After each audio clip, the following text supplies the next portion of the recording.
Good morning, Internet.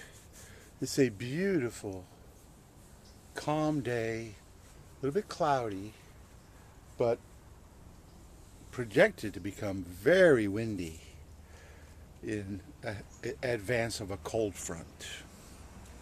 So spring is in full bloom here. My azaleas in the front of my yard are just about at their peak. And I showed you the bonsai azaleas I have of the Duchess of Cyprus variety a few weeks ago because they bloom a little earlier. And these two, I believe, are Satsuki azaleas. And these were given to me by my friend who got out of bonsai. And I think she bought them from a nursery much further north.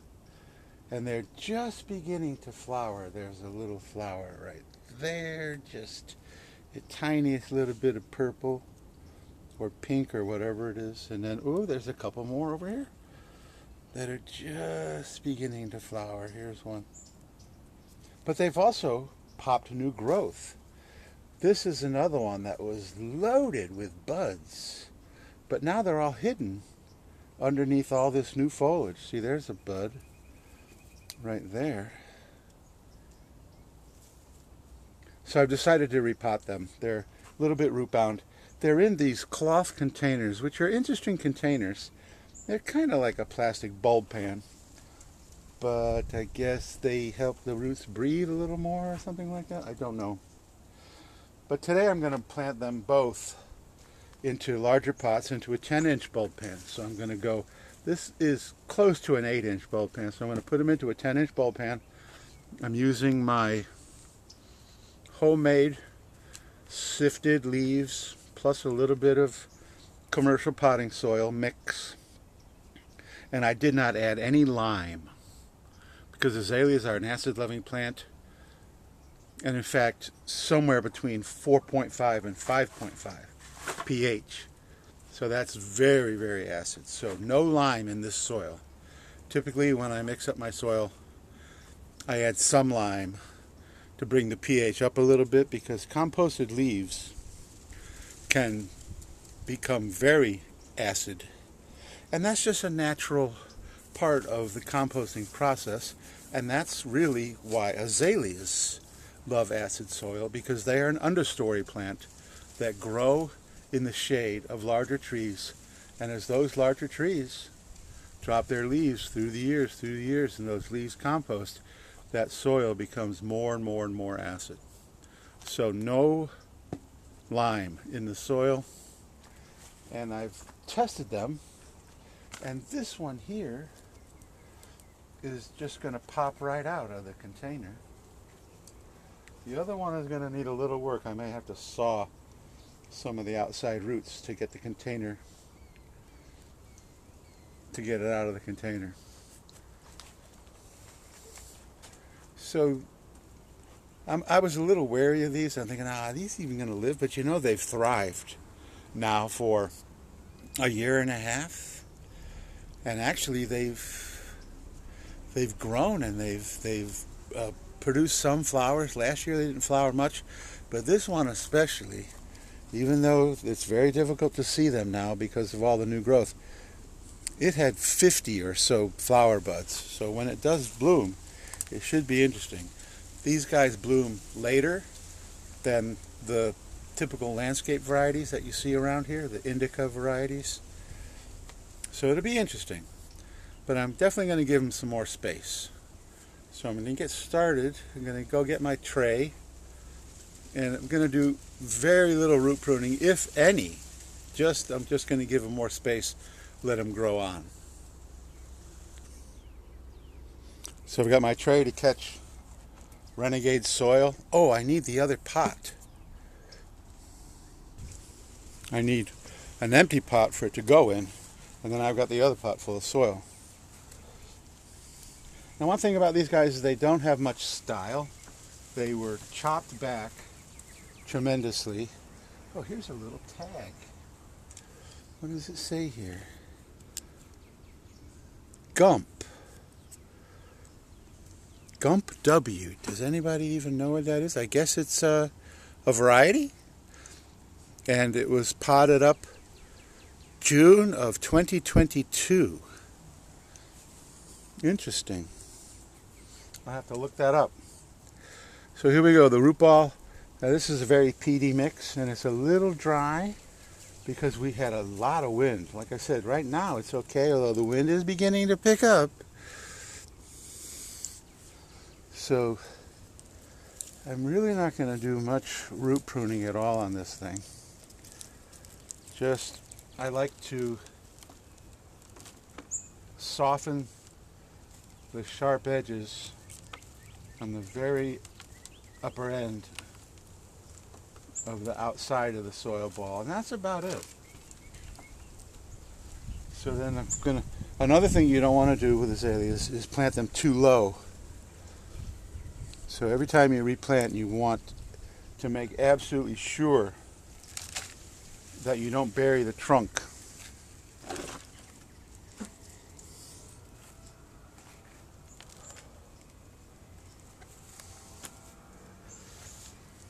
So that looks good. And as far as styling, this thing was cut tremendously many years ago. And then there's 1, 2, 3, 4, 5, 6, 7 different stalks that are all at least as thick as a pencil, even more, like this one here. That also were all cut, I'm sure, right at the same time. So we basically just have a big ball. There really isn't much styling. And for now, I'm just going to let it grow. And I'm not going to worry about styling. I was skeptical that this stuff would that these guys would even survive here, because I'm pretty far south for this variety. But they have, at least so far.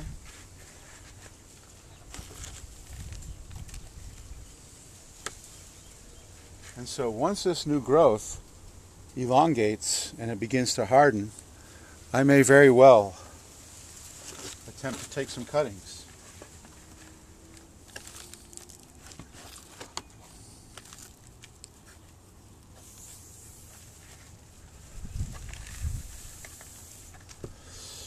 All right, there we go. And I'm just going to very gently tamp the soil down.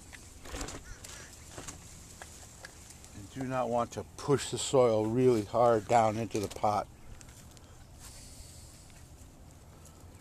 Well, that was simple. It looks bigger already. And I'm really looking forward to the flowers. And I'm not familiar enough with this variety, to tell you the truth. And boy, there was a whole bunch of fertilizer down in the bottom. I think what they do is they add fertilizer to the soil mix, and then when they pot them up, the fertilizer is basically from the top of the soil all the way down to the bottom. And I like to fertilize on top. So I will fertilize this guy once I feel it getting established, feel that it's becoming established.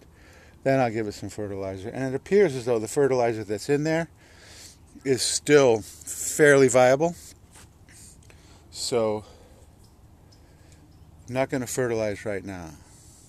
But it is a little dry because we had a lot of wind yesterday. So as immediately off camera, I'll take it back to the bench that it's on, which is also under shade, the shade of a huge oak tree, which is one of the trees that's the source of the leaves that I use for my homemade compost mix. So it's in considerable shade. Both of them are basically side by side, and they're going to go right back to that same spot. So we're going to take this one away and then bring the other one, and I probably am going to need to use my root saw to loosen the pot from the other one, because I was not able to do it as easily as this one here.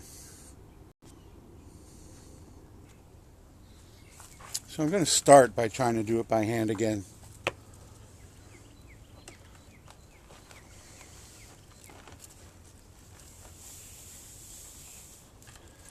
It's definitely rooted out more.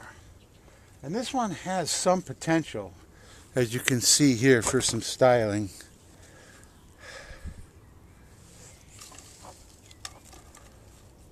it was not cut back as deeply. You can see the cutback on this one was much higher than the other guy, who has already gone back on the bench after a thorough watering. Come on, guy. These pots, in quotes, bags maybe, more of a more accurate term, have no drainage. They just simply drain through the fact that they're a mesh. So no drainage holes at all, which I find interesting.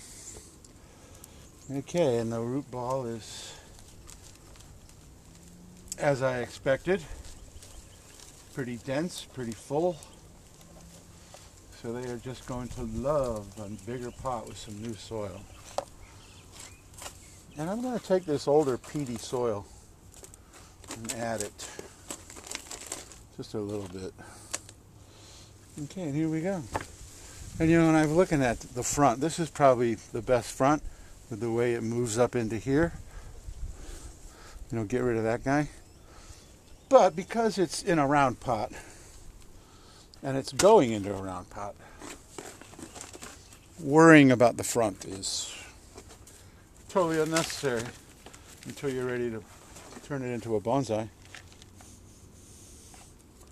But I certainly am leaning, and there's all kind of oak leaves from the tree that it's under, because my laurel oaks drop leaves like December, January, but the live oaks that are in the back, they don't drop until like March.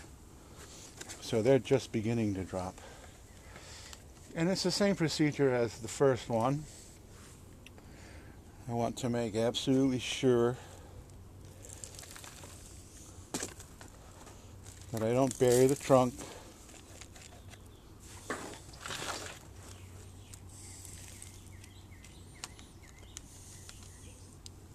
And I'm also trying to get it at pretty much the same angle it was growing at. This one appears as though it's leaning a little bit, but that's usually of no consequence, especially at this stage of just taking a pre-bonsai and putting it into a larger pot. The angle and all those other things that I decide once I want to turn it into a bonsai. That's all in the future. And I could conceivably work on some of that right now. But because these guys are such round balls, and I really think I can take some cuttings, like this guy here, which is the Renegade, which is blocking what I'm going to call the eventual front. As this guy elongates, see, this is all hardwood, but then you have the half hardwood right here. So as all this brand new growth elongates and it begins to harden off, I should be able to take cuttings. Azaleas root very easily from cuttings as long as you use that half hardwood. So there you go. You know, and as I look at this guy, I think the only logical front is right here. Take that guy away. And then, you know, we have two parallel branches right here. But once again, this process is just putting them into bigger pots, letting them grow on. And I'm really happy that this guy is actually beginning to pop some flowers. And this one has some new growth, but nowhere near as much as the other guy. The other guy had more buds, but the new growth emerged everywhere. So you can see on this one here and this one here, this stem, that there is no new growth. So you can see the flowers, buds, much easier. You know, there's a flower bud in here, but it gets hidden by the new growth. So there we go. Two, and I'm assuming they're, what did I say, Satsuki?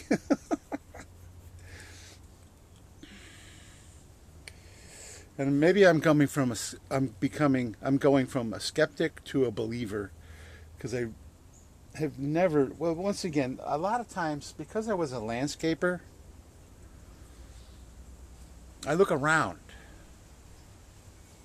I've lived here for 50 years, so I look around. Okay, do I see these guys in the landscape, in people's yards? And the answer is no. So then you have to decide, well, if they won't even grow in the landscape, then what am I doing trying to turn them into a bonsai? You know, there are a number of other plants that are like that. So, and a lot of times you can buy them from the big box stores, you know, and sometimes even the, I don't know, sometimes I think I freak people out because I just approach them when they're buying something that I know is not going to grow. And I tell them, it's not going to grow. Of course, they look at me like, well, what do you know? And then I say, well, look around. Look around your neighborhood. How many people have that same plant in their yard that's growing and thriving? And they look like, oh, nobody. It's like, okay, so what does that tell you? Anyway, I should end on a positive note. These guys are going to grow. They're going to thrive. I'm going to take cuttings. I'll be the first person this far south to effectively grow them as bonsai. You just wait and see. And if you do want to wait and see how they do and what's up with them, you can subscribe and hit the notification bell. And the next time I do a update, which will probably be me attempting to take the cuttings, which will probably be at least another month or more, because I really want them to finish flowering. And typically when an azalea flowers, there is no new growth, and then after the flower buds fade, then the new growth emerges. So taking the cuttings on this guy is going to be tricky timing, because they've already started with the new growth. But you'll be able to see that if you subscribe. If you like this video, please give me a thumbs up. If you have some azaleas in your own collection, please leave a comment. And that's about it for today.